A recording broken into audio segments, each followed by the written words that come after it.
tarifas libres. ¿A qué se refiere con esto?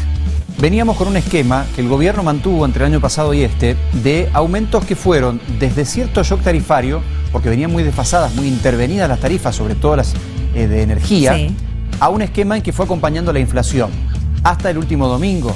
Y allí, a partir de ahí, ha dispuesto que va a ir liberando los últimos porcentajes que quedaban pendientes para equilibrar las tarifas, para equilibrarlas respecto de los costos reales, es lo que uno entiende. Claro. Lo cierto es que hoy apareció una resolución de la Secretaría de Energía de la Nación estimando cuál va a ser el nuevo cuadro tarifario del gas y anticipando que el lunes o martes va a estar el cuadro tarifario eléctrico. Pero eso vamos a dejarlo en un paréntesis un instante.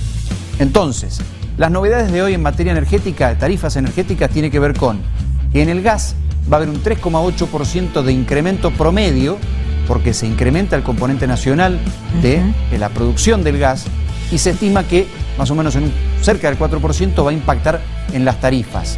Claro. Esto es para todo el país, porque el gas tiene un alcance para todos por igual prácticamente, salvo para más o menos la mitad del país que estamos, porque Mendoza está incluida todavía completamente, en la zona fría.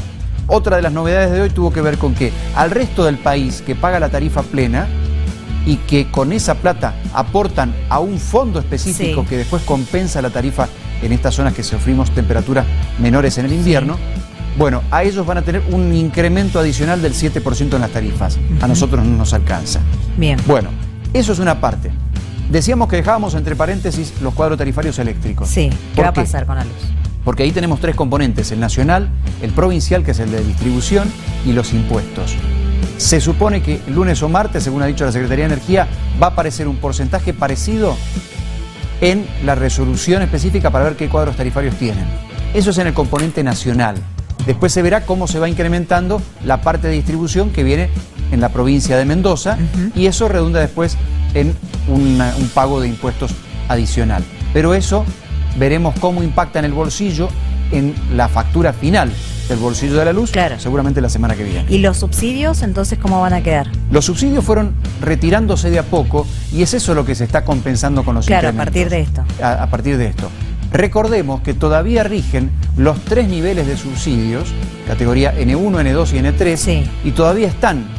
Lo que ha ido pasando es que han ido retirándoles de a poco y están menos intervenidos que 2 años atrás. Claro. Pero estos incrementos tienen que ver con eso, ir normalizando el pago de acuerdo a los costos e ir retirando la intervención de los subsidios estatales. Dejo para el final este tema, combustibles. El gobierno decidió aplicar los impuestos a los combustibles líquidos y al dióxido de carbono que venían muy pisados en el último tiempo. Incluso hay deuda del traslado de ese impuesto desde el año pasado. Bueno, el gobierno plantea un 1,5% ahora en noviembre, o sea, va a aplicar desde mañana, y el resto en diciembre.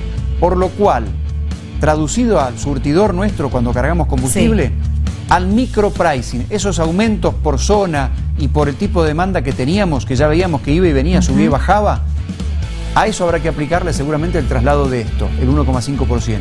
¿Cuánto puede implicar más o menos?